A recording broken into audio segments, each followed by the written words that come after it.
오늘 우리에게 주시는 하나님의 말씀은 베드로후서 3장 1절에서 9절까지 말씀입니다. 1절 사랑하는 자들아 내가 이제 이 둘째 편지를 너희에게 쓰노니 이 두 편지로 너희의 진실한 마음을 일깨워 생각나게 하여 곧 거룩한 선지자들이 예언한 말씀과 주 되신 구주께서 너희의 사도들로 말미암아 명하신 것을 기억하게 하려 하노라. 아멘. 베드로가 베드로전서와 베드로후서를 쓰는 이유에 대해서 설명하고 있습니다. 이 두 편지로 진실한 마음을 일깨워 생각나게 하고 또한 선지자들이 예언한 말씀과 예수님께서 말씀하신 것들을 기억하기 위함이라고 말합니다. 일깨워 생각나게 하고 기억하기 위함인 거죠. 하나님 말씀을 듣고 은혜를 받아도 시간이 지나면 다 잊어버리는 게 바로 우리들입니다. 그래서 우리들은 하나님 말씀을 늘 읽고 묵상해서 일깨워 생각나게 하고 기억나게 해야 합니다. 그렇지 않으면 다 잊어버리게 됩니다. 아주 오래전에 쓴 글이나 편지를 나중에 읽어볼 때가 있습니다. 그러면 완전히 잊고 있었던 것들이 다 생각이 납니다.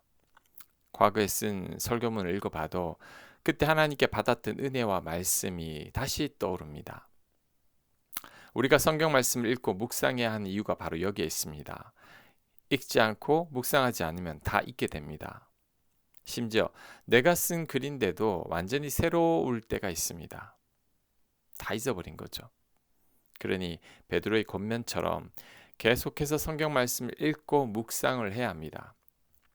그럴 때 일깨워져서 생각이 나고 기억이 나는 것입니다. 3절 먼저 이것을 알지니 말세에 조롱하는 자들이 와서 자기의 정욕을 따라 행하며 조롱하여 이르되 주께서 강림하신다는 약속이 어디 있느냐? 조상들이 잔 후로부터 만물이 처음 창조될 때와 같이 그냥 있다하니 이는 하늘이 옛적부터 있는 것과 땅이 물에서 나와 물로 성립된 것도 하나님의 말씀으로 된 것을 그들이 일부러 잊으려 함이로다.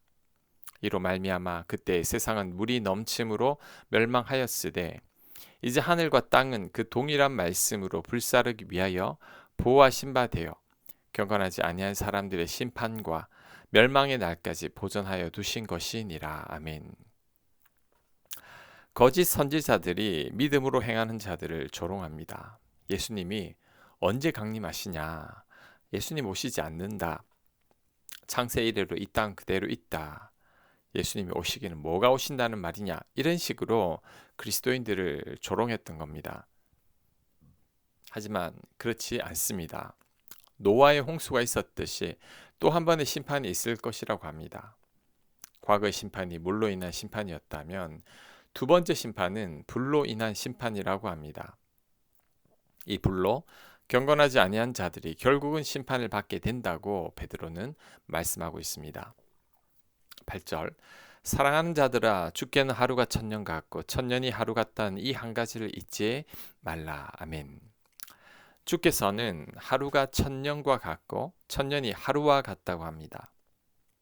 하나님은 시간을 초월하시는 분이시죠. 우리는 시간에 한계가 있지만 하나님은 그렇지 않습니다. 에스더서를 보면 시간을 초월하시는 하나님을 볼 수 있습니다. 유다인들을 다 죽이려는 하만의 음모 이전에 벌써 하나님은 피할 길을 준비하고 계셨습니다. 그게 바로 에스더서죠. 에스더죠. 하나님은 유다 백성들의 위기의 때를 위해 이미 에스더를 준비하고 계셨던 거죠. 우리에게는 과거와 미래가 있지만 하나님께는 과거나 현재나 미래가 동일선상에 있습니다. 그러니 하나님께는 하루가 천년이고 천년이 하루인 거죠. 시간의 한계를 가진 우리 인간들은 이런 하나님의 시간을 알지 못하기에 늘 하나님이 느린 것처럼 느껴집니다. 하나님은 항상 우리를 기다리게 하시는 것 같습니다. 그래서 우리는 너무나 갑갑해하고 발을 동동 구를 때가 많지만 하나님은 전혀 답답하지 않죠. 우리는 천년을 길게 기다리는 것 같지만 하나님은 단 하루를 기다리시는 것과 같기 때문입니다. 아브라함이 아들을 25년 기다렸지만 하나님께는 그 시간도 하루와 같습니다. 모세나 다윗이 오랜 세월 광야에서 고생했지만 하나님의 시간으로는 하루와 같습니다. 우리 인간의 입장에서는 좀 약이 오르지만 어쩔 수 없는 피조물과 창조주의 차이죠. 하나님은 예수님을 통해 우리 인류를 구원하시려고 태초부터 준비하신 분이시죠. 우주의 나이를 150억 년으로 추정한다면 하나님은 우리를 구원하시기 위해 150억 년을 기다리신 분이십니다. 하지만 그 시간도 하나님께는 찰나와 같습니다. 그래서 시간의 한계 속에 살아가는 우리에게 필요한 것은 시간을 뛰어넘는 하나님을 온전히 신뢰하는 거죠. 우리 시간과 하나님의 시간이 다를 때 하나님의 시간이 가장 좋은 시간임을 믿는 겁니다. 아브라함에게 아들을 늦게 준 이유는 아브라함에게 믿음을 가르치기 위함이죠. 하나님께서 요셉을 감옥에 2년 더 두신 이유는 바로 왕 앞에 서게 하기 위함입니다.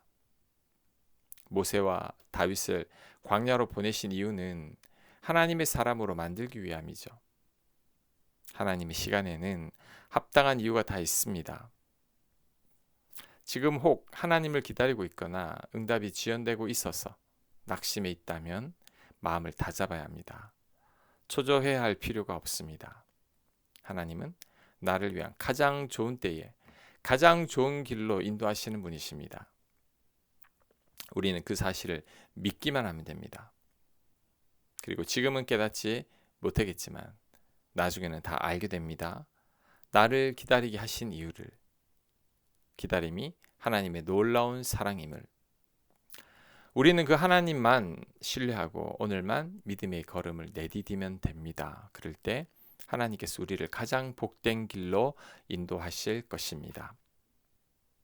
9절, 주의 약속은 어떤 이들이 더디다고 생각하는 것 같이 더딘 것이 아니라 오직 주께서는 너희를 대하여 오래 참으사 아무도 멸망하지 아니하고 다 회개하기에 이르기를 원하시느니라. 아멘. 우리 생각엔 빨리 예수님이 오셨으면 좋겠다 싶겠지만 하나님의 생각은 그렇지 않습니다. 하나님은 우리 보기엔 정말 더딘 것 같죠. 그런데 다 이유가 있습니다. 우리가 다 구원받기를 원하시는 거죠.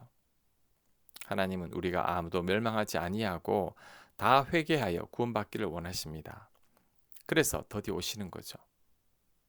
이것이 어떻게 보면 하나님의 사랑입니다. 더디 오시는 것이 하나님의 사랑이죠. 사랑 없는 우리들은 하나님께서 빨리 오셔서 이 세상을 바로 심판하시면 좋겠지만 우리 하나님 그렇지 않습니다. 그만큼 우리들을 사랑하시기 때문이죠.